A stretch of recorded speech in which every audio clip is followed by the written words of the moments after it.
Vermont's small town charm didn't just happen out of thin air. It's been legislated, and it's especially baked into one really important law, Act 250, which sets the standards that developers need to clear before they break ground on projects.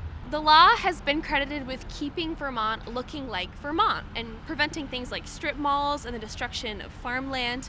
But there's also another way of looking at this effort to preserve Vermontiness.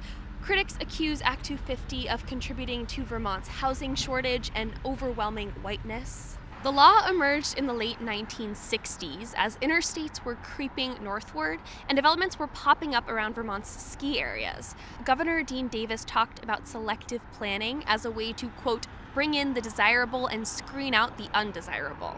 We were getting a rapid immigration into the state of people from high-density areas, and many of them with backgrounds that were quite dissimilar to what we would call the ordinary Vermonter. Fast forward 53 years, Vermont's dealing with a really big housing shortage, and regional planners, developers, and lawmakers often point to Act 250 as a potential culprit. According to a recent report, Vermont needs to build between 30 and 40,000 new housing units by 2030 to meet demand.